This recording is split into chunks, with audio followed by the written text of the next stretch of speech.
So I want to provide a little bit of context and background for the film. The release of Antebellum was delayed because of the pandemic, but its later release was made all the more relevant because of the Black Lives Matter movement, particularly due to the recent spate of highly publicized violent incidents against unarmed Black people. So even though the film was meant to come out earlier in the year, it feels more relevant that it's coming out now. The movie follows the harrowing experience of the protagonist, whose name is Vanessa/Eaton. She's an African-American woman in the 21st century, and she's seemingly transported to the antebellum South. So the film is a time-bending social thriller that connects the US's history of enslavement with this present moment of renewed racial animus.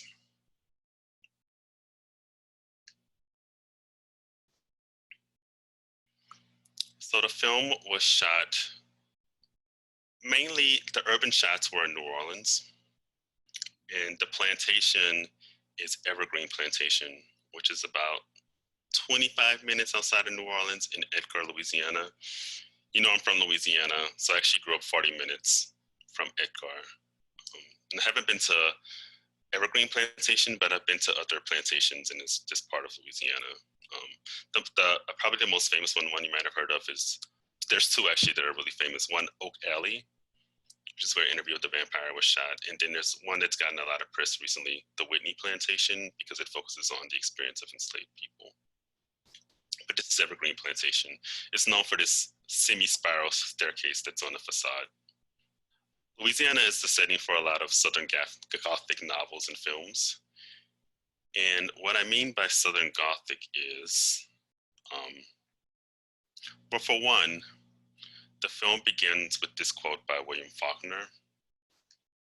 And he says, "The past is never dead, it's not even the past." So that quote sort of places the film within the genre of Southern Gothic. And some other Southern Gothic films and TV series includes Midnight in the Garden of Good and Evil, In the Heat of the Night, Skeleton Key, Eve's Bayou, Interview with the Vampire, True Blood, etc. Some Southern Gothic novels include To Kill a Mockingbird, Beloved, and any novel or short story by William Faulkner. In fact, you can think of William Faulkner as being like the father of the Southern Gothic tradition.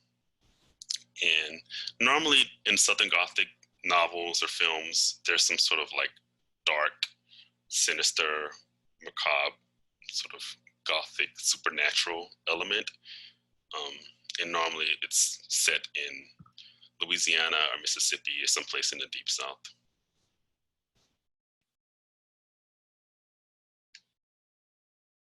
Am I missing any? Can you think of any other films or novels that sort of fall within this Southern Gothic tradition? I think anything by Anne Rice. I know you have Interview with the Vampire. She had a ton of like witch books and stuff too, and those all seem to take place in New Orleans or around there. Absolutely, I would place Anne Rice within the tradition. Yeah, she's very much playing with that within that genre. Absolutely. Or Streetcar Named Desire. I would also put Streetcar Named Desire within the Southern Gothic tradition. Absolutely, both the film and the novel. Absolutely. Would Beast of a Thousand Wilds be part of it? Which is like not in a plantation, but this might be controversial, but I would put it in the Southern Gothic tradition because it's set in Louisiana. Even though there's a supernatural quality to it, even though it's sort of futuristic in a way, like it's not the current moment or it's not even the past, it's another moment. I would place it in the Southern Gothic tradition. Yeah. Candyman. Candyman, yes. Sorry, I didn't mean to cut you off. Yes, I'm so scared. Yeah, Candyman. Yeah, particularly the one that's set in New Orleans. Yeah, I would place Candyman within that tradition.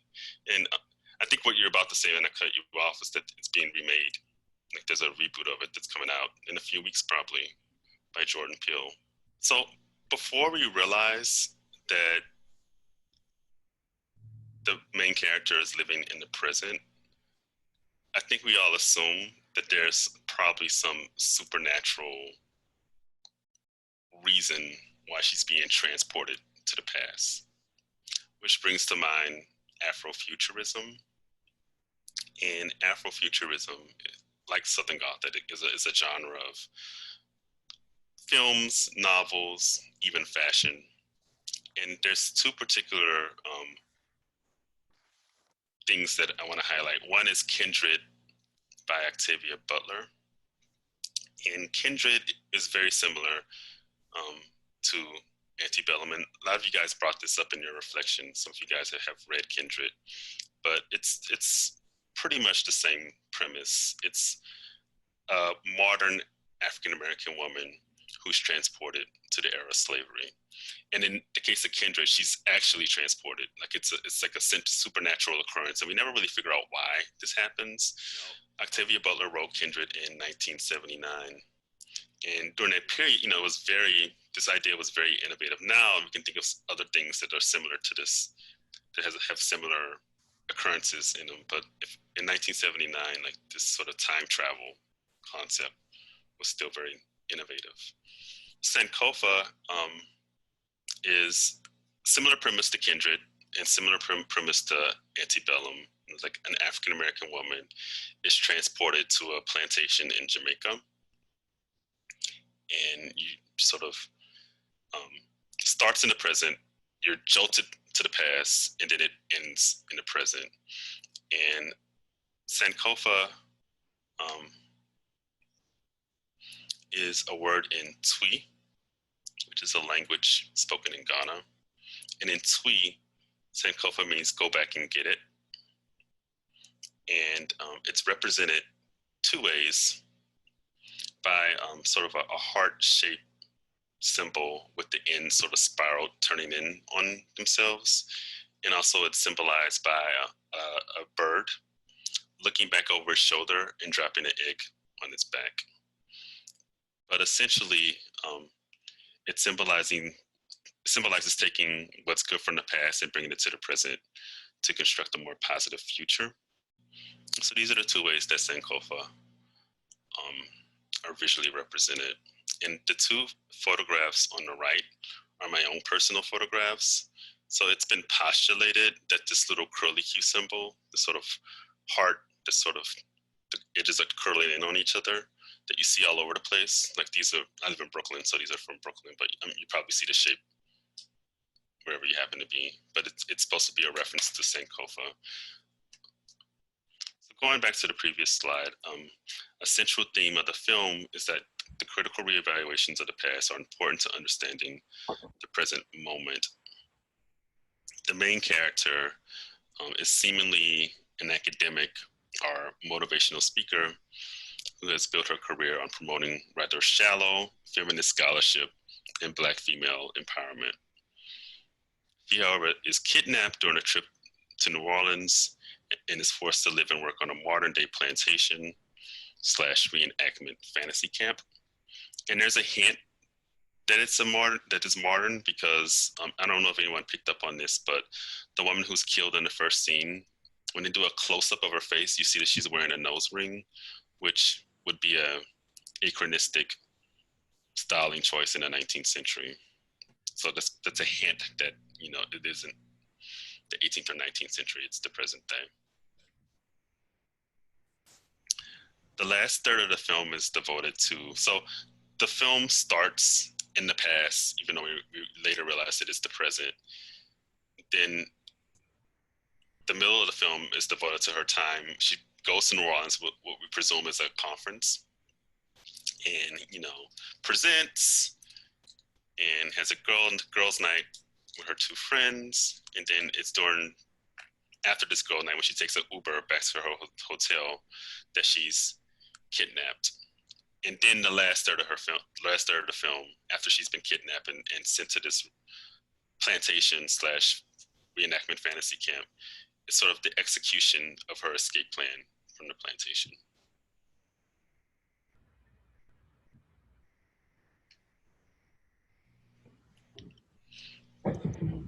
So I want to talk about some of the tropes in the film. For one, there's sort of a half-baked trope of the butterfly, and I guess that's supposed to symbolize metamorphosis or transformation.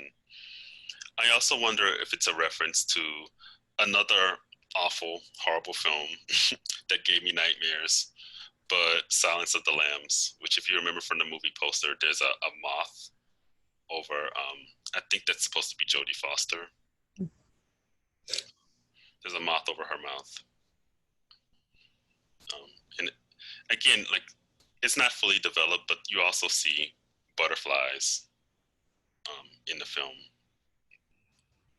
I think another interesting trope is horseback. So towards the end of the film, when the main character is escaping from the plantation, she steals, commandeers a horse and starts escaping from the plantation. It made me think about Confederate monuments and how many of the Confederate generals and military leaders that you see on the monuments are actually on horseback. And so I think there's a lot of symbolism in a Black person being on horseback, an act of resistance. Of course, most enslaved people weren't allowed to own horses because it was a means of potentially escaping. Beyonce uses that too in Black is King. There's a lot of horseback scenes, and it's just like a theme throughout, which is really interesting, based on what you just said. Mm-hmm. Absolutely. And I would add Solange. Actually, if anyone's seen When I Get Home, which is another visual album, there's a lot of scenes of Black folks on horseback. And of course, they're from Texas. And being from Louisiana, whenever you go to the country, it's not unusual to see people riding a horse down the street. So it's also a reference to just like countryness. Let me see what's going on in the chat. Someone said, "Oh, this is America. There's the use of horseback too." Absolutely. Yeah, you see a person on horseback in the This Is America video. On the horseback piece, did anybody else feel like there was a sort of a Native American element to that as well? I felt like she was holding like a tomahawk. I felt like it felt sort of Native. I don't know. I thought that too on that ending shot with her holding it up and they're like firing in the background behind her. It really brought up those kind of images for me as well. I was curious as to why they would choose to end the movie on that image. Yep. Me too. It was especially pronounced just because there were other weapons that she was using. Like there was the sword, I think there was a gun, a ton of other weapons, and then she ended with the tomahawk, which just punctuated that for me. I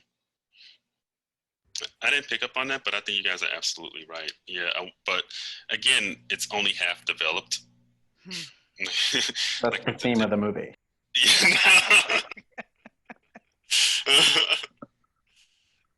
Sophia also brought up Kehinde Wiley's Rumors of War, which is actually based in part on this statue. I forget who it is. It's a Confederate man, someone. This is in Richmond, Virginia.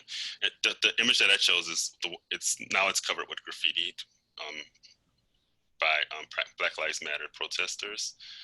But yeah, Kehinde Wiley based the Rumor of War, which is his most recent piece. It was in Times Square, but now it's been moved to Richmond, Virginia. He based it, if not on this particular statue, then a statue like this, like a Confederate leader on horseback. So one thing I noticed in the film, and we can have a conversation about this because this is all my postulation, but there's a Hollywood trope of the psychotic white nemesis. And the psychotic white nemesis plays on the positive associations that our racist society attaches to white femininity in childhood and flips it on its head. So you can see examples of the psychotic white nemesis in Lovecraft Country, Gone Girl, Obsessed, Single White Female, Get Out, Children of the Corn, Fatal Attraction. et cetera, et cetera. But I want to make sure that we're not confusing the psychotic white nemesis with the Karen. So a Karen is a white woman who weaponizes her race against communities of color. I think the psychotic white nemesis is an older Hollywood trope, and I think Karen is a 2020 neologism. I think it was coined in the current moment of Trump era politics, in which the long-standing racist undercurrent in the U.S. is allowed to bubble up. So the racism that's always existed in the U.S. is just being emboldened, and people feel more comfortable articulating it. And I think that's what Karen's coming out of. Whereas I think the psychotic white nemesis is a longer Hollywood trope. And in particular, this isn't always the case, but one thing I noticed with the psychotic white nemesis is that they're always very white. Like, they're not going to cast someone who has an olive complexion or dark hair. They're always very pale with platinum blonde hair. It's almost as if to say, we don't want any confusion about their racial identity. This person is white. And I felt like this psychotic white nemesis was something that was playing out in Antebellum. Oh, Mommy Dearest. Oh, wow. Yeah, absolutely. That traumatized me when I was a kid.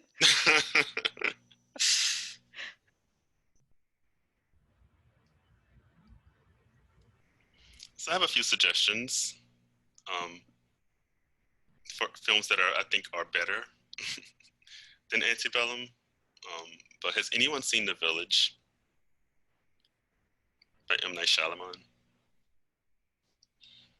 I think The Village is I don't want to tell you why, because I feel like it would give away the central premise of the film. But I would suggest it's a horror film. So if you're not a horror film person, then don't watch this. But if you watch it or if you've seen it, you understand why I think it's might fit within this.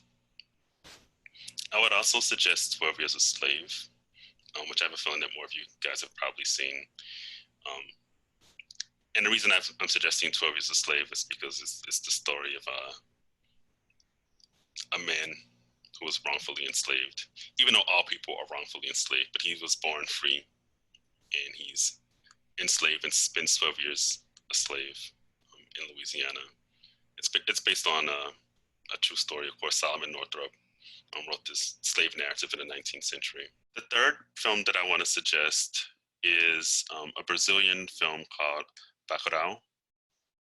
And it's, again, I don't want to give too much away in case you decide to see it, but it's the story of a community of color in rural Brazil that outsiders attempt to inflict violence on, but it goes wrong. And that's all I'll say about Bacurau. But when you watch, you understand why I think I would suggest it alongside Antebellum. All three of these films are much better than Antebellum, by the way.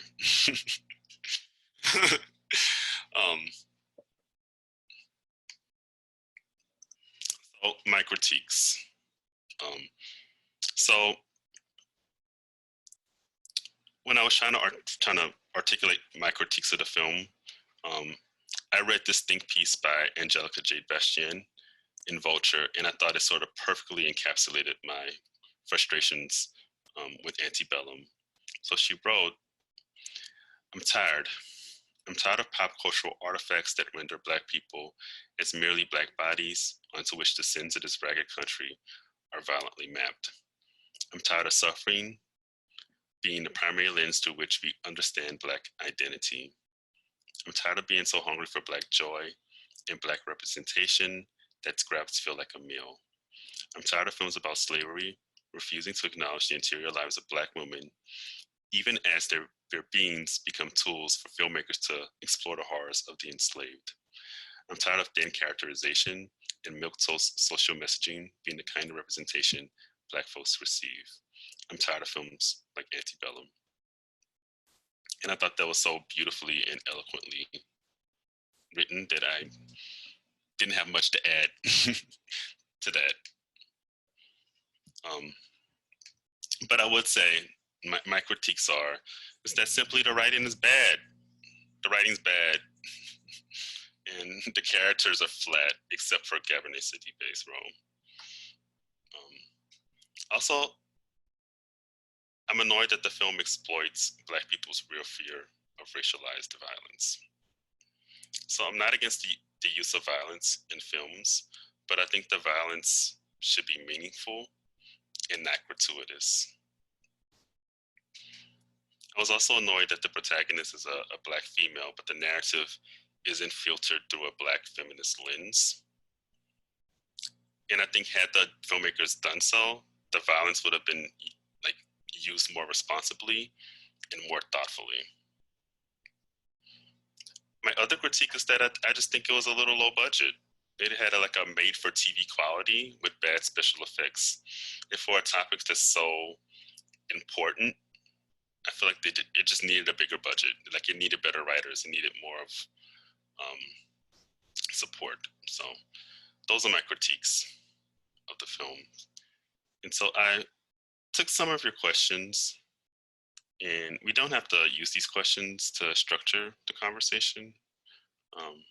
But this is actually my own question, sorry. But drawing from last week's unit on the spectacularization of Black violence, what lessons are meant to be imparted by displays of violence against Black individuals? How does it shape the way Black people are seen and see themselves? Why did some of you all choose not to watch Antebellum? Do films like Antebellum have the power to reinscribe the violence that they are repeatedly trying to denounce? I think this question ties into your former one. I feel like Black violence has become a spectacle, and I 100% agree with that critique you pulled up a few slides ago. I feel like this narrative of slavery and Black violence, this continuous, never-ending narrative, is degrading in that I think it's enough to the point where I would even go to the extreme and say, why has filmmaking not switched this to where Black people can be slave owners and white people can be slaves, in terms of perhaps providing more context and more conversation around existing Confederate monuments, Confederate imagery, paraphernalia, etc. There's so much that has happened, but we still hold on between the abolishment of slavery and now. There's so much that has happened, but we're still holding on to these, the aftermath of slavery, the ripple effects, racism, discrimination, oppression. So when I watched the film, I just felt like it was just another, it just seemed degrading to me. And so the question is, do films like Antebellum have the power to reinscribe the violence? And of course, it normalizes it. There's too much of it. So I basically wrote my reflection on that. Yeah, one thing I noticed with the reflections is that in the past, they all tended to be, around 5 to 6 sentences. But I noticed this week, the reflections were either like a single sentence or like 2 pages. You guys are either just so angry that you couldn't fully articulate all your frustrations, or you just had the exact opposite reaction where you just couldn't contain it to the single paragraph. I think I did end up watching it, but I went back and forth. Actually, after watching 12 Years a Slave, I said, which did do a great job. I think that it did a great job of educating me personally. I think that I could tell that there was from a production standpoint, it seemed like there was a lot of care and thought out to the violence wasn't just supposed to be for entertainment. But I think to answer the second question, I think that it does, and I think that films like this have an impact, or if any film I believe has an impact. And I just want to know, is the impact productive? And I don't think that this film has a productive impact on telling the story of Black people, the Black experience. People learn something from 12 Years a Slave. Like, there was a narrative that people might not have known about, and it sort of complicates how we understand like African American identity. There were free African Americans in the 19th century, and some of those African Americans were subjected to re-enslavement. What is Antebellum teaching us that we might not have known prior? Something inside of me is just so angry about it all, because I feel that unless we as a people, especially the actors, I know that everybody has to work, but there are certain jobs we just shouldn't take, you know, if it's going to continue to exploit us. And for me personally, I think that we should focus on, if you think about it, we are the result of the slaves that were resilient. We come from resiliency. We are resilient. We are strong. Let's create films that talk about who we are as a result of that. Only the survivors came through that. Our ancestors did not hang themselves. They didn't jump over the bridge. They didn't quit. You know what I'm saying? They were empowered. And as a result, we still carry that spirit today, you know? So that's really what I really want to share for right now. This is hard for me. I am disgusted. I'm disappointed. And I agree. I am outraged. It's hard when you make a movie that has facts in it, that carries a legacy and a lineage. You don't have wiggle room for creativity when the facts are already appalling. There's no room for that. Emotions are too high. So I think that there are so many dynamics to slavery within itself that I am sick and tired of seeing the same repeated rape scenes, suicide scenes, the same scenes over and over, despite the many different dynamics to slavery. Not all slaves, just like not all people are the same. There is education, there was resistance, there was resilience, there was spirituality, there was education in the slavery revolt. And I'm so tired of seeing the same. They never missed the opportunity to present this rape scene. We know it happened, but I'm sick and tired. If you're gonna expound on that, then please expound on the other dynamics as well. And that's where I'm heartbroken. I am so disgusted with even the celebrities, Janelle Monáe, that even took this role. Her caliber and her platform offers so much opportunity to enlighten the masses of different dynamics, but instead she took this role of dynamics that we already know about. It's like hearing the same sermon over and over and over again. You need the sermon, but we also need the other sermons as well. So I feel it's a betrayal when it comes to this movie. I don't feel like it is at all possible to stray from the reality of this travesty to allow for creativity. And it does dull in comparison to me. It's hard to make it relatable because we're in today's time. We are. So there's no getting away from that. If you're gonna put Janelle Monáe in it and make it relatable, you can't tell me that. Now, I'm personally outraged because it leads to try to bridge this gap of what happened to right now. We do have systemic slavery, and it's, to me, I can't speak on anyone else's story, but we have systemic slavery in the work America, corporate America, and even the military. There's so many different little things, intricate details in this movie that bothered me. that I feel were deliberate. And if you can make note of that in a subliminal message, then you can make note of the other dynamics of slavery and empower us instead of reminding us. It's just an important lesson.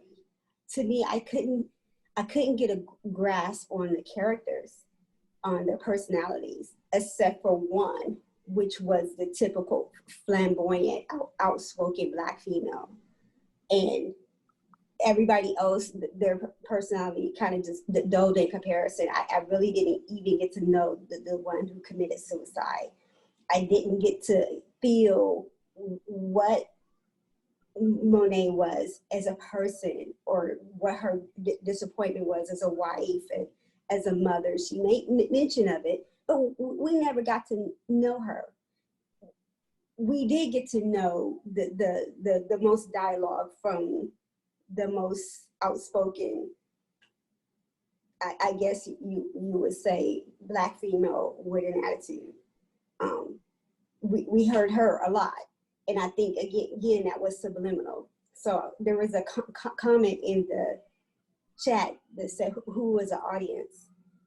And that took me out, because now I'm wondering who was the audience targeted to?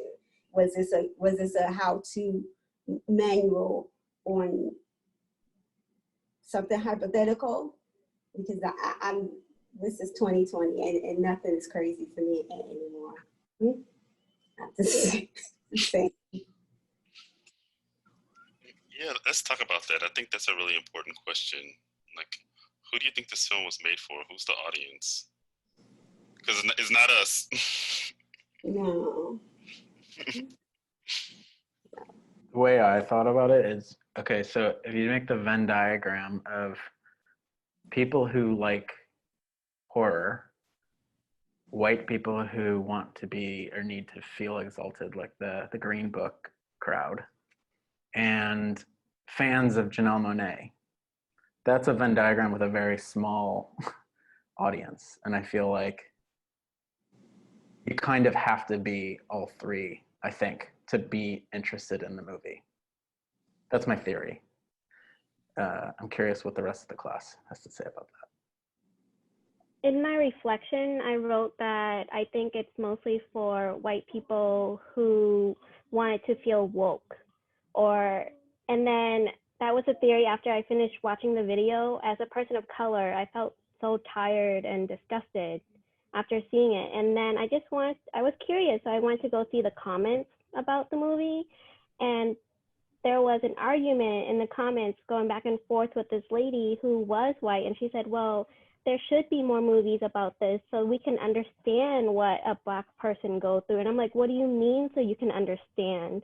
Like, they go through this for centuries. They're going through it right now. Why do you need a film to keep bringing Black trauma or just continuous trauma to their lives? Like, after watching the film, I felt so tired and exhausted, and I wouldn't expect my classmates to not feel the same either. And I'm not even a Black person. I just think that this movie was horribly written. I don't think it was written for Black people. I don't think it was written for a person of color. I think it was written just for show, just to be like, oh, I'm a cool type of movie because we got Janelle Monáe on it. Do we have to witness the representations of the horrors of slavery to understand the experience of enslaved people? What can we salvage, if anything, from films like Antebellum? Does it have any redemptive qualities? Now, let me add one more question. And this is going off something Labrita said, but are there any good slave movies? I would say I love Beloved. It's a really good movie that's set during the era of slavery. The Color Purple is not during the era of slavery. It's like the post-emancipation sort of turn of the century era, but I think the memory of slavery is really strong in that film. So I'd say The Color Purple, even though it's not actually a movie about slavery. Sankofa, which I included in this presentation, I would include that film. I think it's well made. And there's another movie called Burn by Gil Bontecarvo, and I would add that to the list. But yeah, in general, 12 Years a Slave also, I think, is another good film. I thought it was really well done. Also, Gordon Parks did a version of 12 Years a Slave in the early 80s. And it's a completely different film. Because remember, 12 Years a Slave is an adaptation of a slave narrative that was written in the 19th century. And Gordon Parks' take on 12 Years a Slave is less about the violence of slavery and more about the humanity of enslaved people. So they're like, his version of 12 Years a Slave, there's like scenes of like laughter and there's sexuality and there's violence too, but it's sort of more, there's sort of, people are more fleshed out as humans in Gordon Parks' 12 Years a Slave, as opposed to Steve McQueen's version, which is good and I like, but he sort of focuses on the horror, the oppression, the violence of slavery. To answer the question, do we have to witness? I would say no. It makes me think about something I read about Holocaust museums, and the picture of people getting rescued in the striped uniform behind the the picture that we've all seen from Auschwitz has in itself become sort of tropey. And this article I was reading last year for museum studies was saying that like people become anesthetized to that. They don't even see it anymore. They don't feel what that was. They clock it away into their head like, oh, that was the Holocaust. And so I don't think I think American people have become dangerously anesthetized to this experience of slavery to the point where they were all socialized to not even understand how horrible it was. I also volunteer at a local museum. It's called the Lest We Forget Museum of Slavery, and what she does is it's a collection. She takes slave um, like actual shackles, and will have people put them on, and that is more. You don't need a movie, right? To feel that. And so I think as a society as a whole, we rely on these movies, we rely on these visuals, and we become so used to these visuals that we are all really anesthetized to violence as a whole. So no, I don't think we have to keep doing this. I was just considering too, I mean, isn't it so much more powerful just meeting people and talking with people, you know?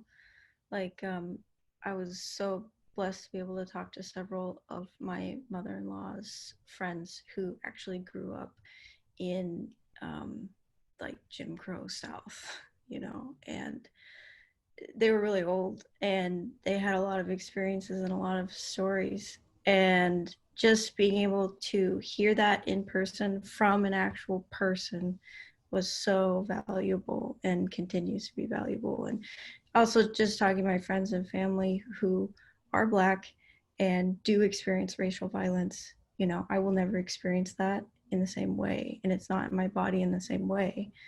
But being able to talk to a real person who actually experiences it versus having it on a film is so like removed, you know, it's not really real. You got to make it real. So I feel like we could turn our lens on sort of like last week you showed the picture of the lynching that removed the person being lynched and just showed the audience. I feel like we need to have more horror stories around people living with horror and violence and allowing it, and the kind of pathological mindset of white supremacy. I mean, we have so many about how people suffered in slavery. I want to see how people got so sick that they could allow themselves to live while other people were being so brutalized in their very presence. That's the movie I'm waiting for somebody to do. Mm. You know, I think we need to wake up to the global pathology of this country. I think Mari said it best last week when she said this culture is racial tension. This culture is racial pathology. Everybody's a little sick. Yeah, I was gonna say, I mean, everybody made really good points, but I feel like these slavery movies and this black violence on screen has become almost like a fetish. And I feel like Janelle as the actress, I think she had good intentions. I think maybe, being uh, again an actor, and from her standpoint, maybe she thought she could help bring a correlation between, like I said, the ripple effects of slavery and what actually occurred back then. But being a fetish, I think it's empowering whites, this Confederate ideal, white supremacy, and it's not showcasing the resiliency of blacks, or the things that we are trying to say we could are good takeaways. um, and again, I was going back to the idea of why are we not showing films where we see things in reverse? Why are we not changing the narrative in a way that'll enhance conversations about these things? Because we're not showing, if we are showing ideals such as like a strong black woman, etc., what is that saying? That be more so than being strong black people of color, where we can be doormats, we can be, I mean, you can take it to the extreme just because we can withstand it. And then this storyline, I feel like this is such a prominent storyline. I don't see many movies about the British and American origins, how the British came to America, slaughtered the Indians, how they, made their way. That's part of our history as well. It's not just slavery. And talking about how slavery still exists today, I think it's definitely not the same as what we're seeing in these films. Slavery today could potentially be the school to jail pipeline. It could be blacks living in the same neighborhoods, dying in the same neighborhoods, living their lives in the quote unquote ghetto or projects. But the way things are, poor whites are living like this as well. I mean, there's poor whites living in trailers. There's poor whites living in bad situations, and it begs again the same question we keep coming to. It's like, who is this movie for? What is American culture? Is it racial tension? I feel like that's our culture, and it's sad how our media reflects that we're all about slavery, hierarchies, consumerism, bigger is better. If it's not a slavery film, it's an action film, like big box office films, or supernatural or horror films, action films, slavery films. I mean, as a nation, we're a melting pot, and instead of trying to showcase like what we have accomplished, or different aspects of our culture, I feel like the media or is selling. What's selling is supernatural films, superhero films, and these type of degrading depictions of Black people. And on a funnier note, I made my boyfriend watch Antebellum with me because I'm really scared of horror movies. And he said, in your class, you better ask them, how can we get our money back for renting this movie? Listen, when you find out, let me know. I want my $20 back.